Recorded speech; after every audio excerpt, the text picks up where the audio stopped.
એટલે મર્યાદા. યુવાનો છો, મર્યાદા તો હોવી જોઈએ, હોવી જોઈએ અને હોવી જોઈએ. બીજા શબ્દોમાં કહું તો લક્ષ્મણ રેખા. એક જણો મારી પાસે આવ્યો કાઉન્સલિંગ કરવા અને મને કે ફાધર હું પ્રેમમાં પડ્યો છું, ક્યાં સુધી જાઉં?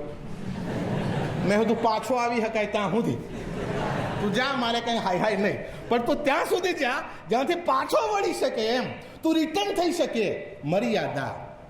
અને યુવાનો માટે સૌથી અગત્યની મર્યાદા પ્રેમમાં રાખવાની હોય. પ્રેમ ધાઈ અક્ષર પ્રેમ કા પડેસો પંડિત હોય, પણ પડતા જ નથી હોતા, ગાંડા થઈ જાય. પ્રેમ એટલે ગાંડપણ, પ્રેમ એટલે અંધાપો.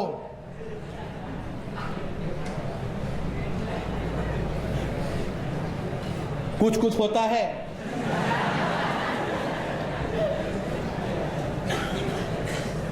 सिर्फ तुम्हारे लिए, हम तेरे बिना नहीं जी सकते. આ બધાને જનરલી મોટા ભાગના, હું બધાની વાત નથી કરતો, મોટા ભાગના પ્રેમ કે છે. હવે જોજો પ્રેમની પરિભાષા આપણે સમજવાની પસંદગી કરીએ. હા, શરૂ કરીએ. હું જે બોલું એ બોલજો, પછી તમને સમજાવીશ. પ્રેમ એટલે લાગણી નહીં. બોલો. આ પરણેલા છો તમે? નહીં, એ પરણેલા છે. મેં પરણેલા મારા ઘણા બધા મિત્રોને પૂછ્યું છે કે તમે હવે આઈ લવ યુ એવું કંઈ બોલો છો ખરા? તો કે તો પતિ ગયું ફાધર. એ બધું લગ્ન પહેલા હોય એમ. આ બધું બોલવાનું, તમે તમારા ટીચર હોય, કોઈ સૌથી નજીકમાં હોય, એનો તમે શાંતિથી પૂછજો કે સાહેબ એક વાત પૂછું, પર્સનલ છે. એકલા હોય ત્યારે પૂછવાનું, અને કોન્ટેક્ટ હોય તો પૂછવાનું કે સાહેબ આ જે શબ્દ છે, આ પ્રેમનો શબ્દ છે, એ પ્રયોગ કરો છો ખરા? જોજો, હવે ધ્યાનથી સાંભળજો. માણસ પ્રેમમાં પડતો નથી, માણસ પ્રેમ ધરાવે છે. હું સમજાવું, ફરી બોલો.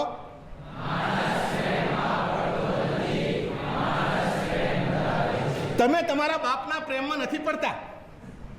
જોજો, હવે તમને સમજાશે. હા, તમે કોઈ તમારા બાપના પ્રેમમાં નહીં પડતા. એટલે તમારા પપ્પાને કંઈ કહેવું નહીં પડતું, પપ્પા આઈ લવ યુ નથી કહેવું પડતું, કે પપ્પાને ખબર છે કે તમે એમના પ્રેમમાં પડતા નથી. કોઈ માણસ કોઈના પ્રેમમાં પડતું જ નથી હોતું. એક માણસ બીજા તરફ પ્રેમ ધરાવે છે. હું મારા મમ્મીના પ્રેમમાં નથી પડતો, પણ હું મારા મમ્મીના ને માટે પ્રેમ ધરાવું છું. એ મારા મિત્ર છે, તો એ મારા મિત્રની પ્રેમમાં પડ્યો એવું નથી કહેતો તો હું તારા પ્રેમમાં પડ્યો, તું એની છોકરી સમજે. એટલા માટે એવું બોલે છે. એટલા માટે ઘણા બહુ મૂર્ખામી કરી બેસે છે. પેલો ધર્મની બેન લઈને આવતો હોય છે, ધર્મની બેન. મારે દર વખતે રક્ષાબંધનના દિવસે પ્રોબ્લેમ જ થાય છે મારી હોસ્ટેલમાં. જો એકદમ રૂપાળો હોય એને પેલી છોકરીઓ અહીંથી અહીં સુધી રાખડીઓ બાંધે છે, અહીંથી અહીં સુધી. અને પેલો બિચારો સહેજ આફ્રિકા જેવો લાગતો હોય, કદાચ સહેજ દાંત આગા પાછા હોય, કદાચ મોડાનું કંઈ ઠેકાણું ના હોય, એ બિચારો આમ બેઠો હોય, એ કંઈ રાખડી નહીં. હું પેલી બધી છોકરીઓને કહું છું કે તમારે ભાઈ જ જોઈતો હોય તો કોણે કીધું રૂપાળો જ હોવો જોઈએ? પણ ના. અને પાછળ શું કે ખબર?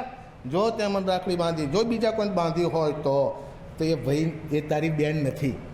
સમજો, જો એવું તારા મગજમાં આવતું હોય તો. આ પતિ પત્નીનો સંબંધ છે કે ફક્ત તું મારા જ લીધે, તારામાં તાકાત હોય ને કે જેટલા બાંધ્યું હોય એટલે બાંધ લે, હું તને 12 લાઈન આપું. હા, તો તું બંધાવ, વાંધો નહીં. પણ જો તું એમ કે ફક્ત તું મારા લીધે, તો ફક્તનો સંબંધ ફક્ત સ્ત્રી અને પુરુષ વચ્ચેનો હોય છે, ભાઈ અને બેન વચ્ચેનો હોતો નથી. મારી બેન, એનો પણ બેન છે, એની પણ બેન છે, આની પણ બેન છે, અને આની પણ બેન છે. પણ પત્ની એવું ના કહે કે તારે તારે તારે તારે, એવું કોઈ કહેતું નથી હોતું. પત્નીના માટે આ શબ્દ પ્રયોગ આપણે કરતા હોતા નથી. ફરીથી આવીએ છીએ, પ્રેમ એ લાગણી નથી. બોલો. જો જે લોકો પ્રેમમાં પડી ગયા હોય અને ખાસ જેમ દગો બગો થઈ ગયો હોય એને પૂછજો કે ભાઈ હવે તને કંઈ થાય છે તો પેલાને શું થશે, એની ઘડકી દબાણમાં નાખવું.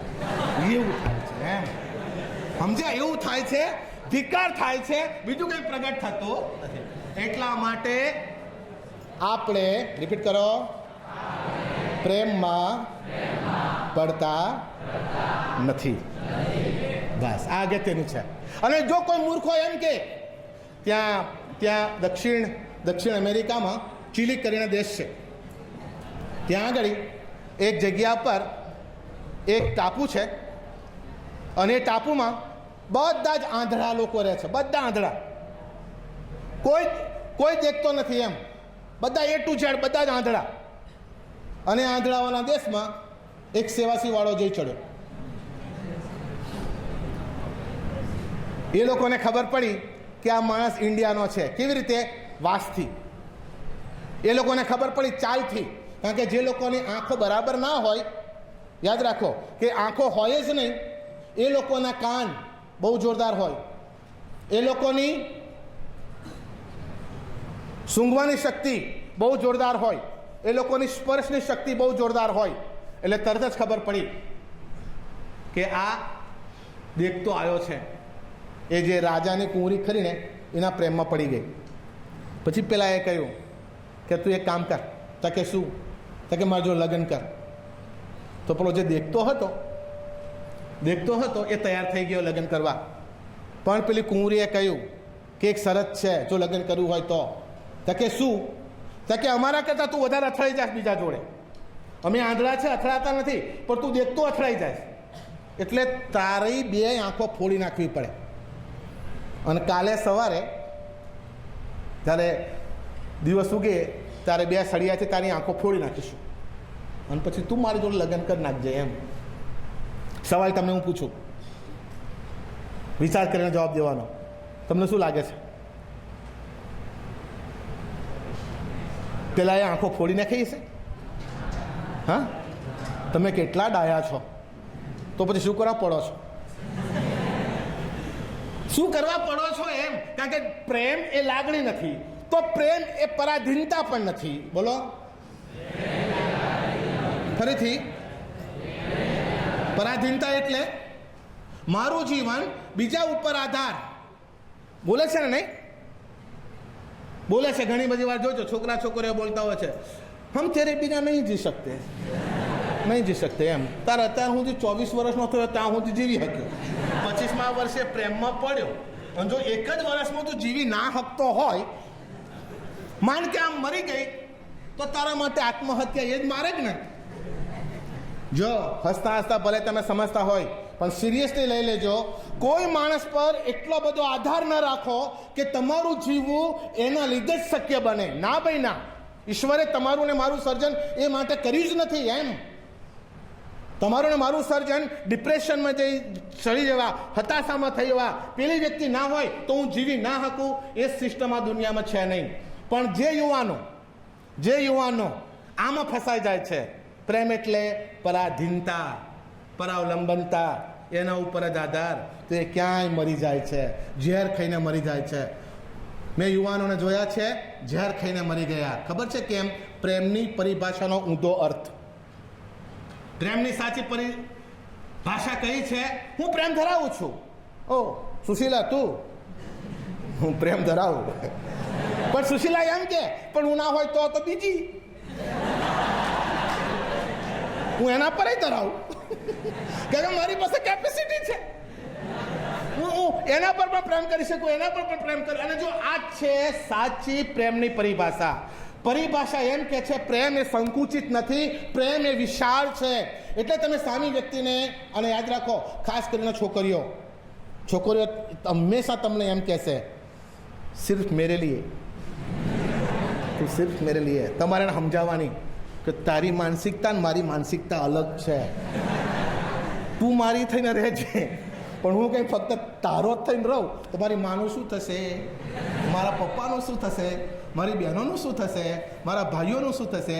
એટલે મહેરબાની કરીને પ્રેમ ખરો, પણ તું કે એવો નહીં. પ્રેમ એ લાગણી નથી, પ્રેમ એ પરાવલંબનતા નથી. તો સવાલ ઊભો થાય, પ્રેમ છે શું? પ્રેમ એના શુદ્ધ સ્વરૂપે કર્મ છે. મારી માં, હું જ્યારે નાનો હતો ત્યારથી ઉછેરીને મને મોટો કર્યો. તમારી માએ તમને 9 મહિના પેટમાં રાખ્યા, તમને ખાતા શીખવાડ્યું, કપડાં પહેરતા શીખવાડ્યું, નાતા શીખવાડ્યું, જીવનના એક રસ તમને શીખવાડ્યા.